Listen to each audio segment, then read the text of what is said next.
रहे थे, जो कि कुछ गड़बड़ी की वजह से वीडियो रुक गया था। उसी को हम आगे देखेंगे किस तरीके से सॉल्व होगा। हम समझा रहे थे A/B बराबर 2/3 दिया हुआ है और B/C बराबर हमें 4/5 दिया है। तो हमें A/B/C की वैल्यू निकालना था। तो अब हमें इसमें करना क्या है, दो संख्याओं का गुणा। अब हम दो संख्याओं का गुणा किस तरीके से करेंगे, जैसे 4 का 2 में 4 दूना 8, 4 का 3 में 4 दिया 12 और 5 का 3 में 5 तिहाई 15। तो ये हमारा ABC का अनुपात आ जाएगा। अब जैसे हम आप लोगों से पूछ लें कि जैसे A/B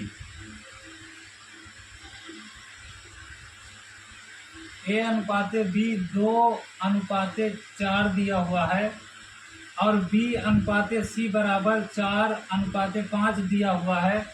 तो हम इसको किस तरीके से करेंगे, आप इसमें भी गुणा करने लगेंगे। तो हमें गुणा नहीं करना, क्योंकि ये B सेम है, B यहाँ पे भी 4 है, B यहाँ पे भी 4 है। तो हम इसको सीधा सीधा लिख देंगे, A की वैल्यू 2, B की वैल्यू 4 और C की वैल्यू 5।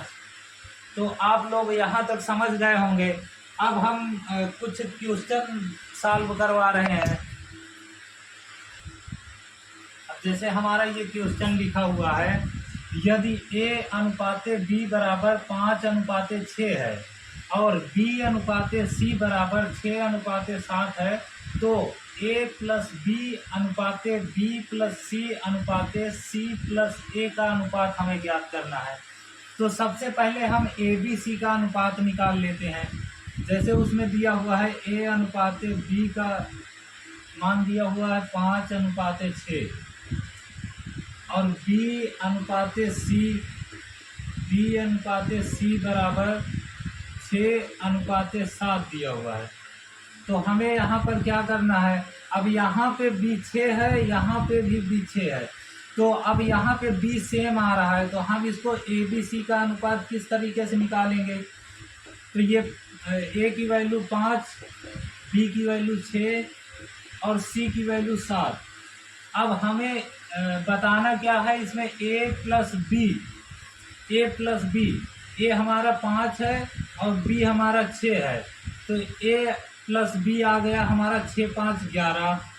फिर अनुपाते B+C, यहाँ पे B+C 7 और 6 13, ये हमारा 13 आ गया। फिर यहाँ पे दिया हुआ है C+A, तो C+A, C 7 है और A 5 है, तो 7 5 12। तो ये हमारा आ चुका है 11/13/12। तो ये हमारा आंसर हो जाएगा।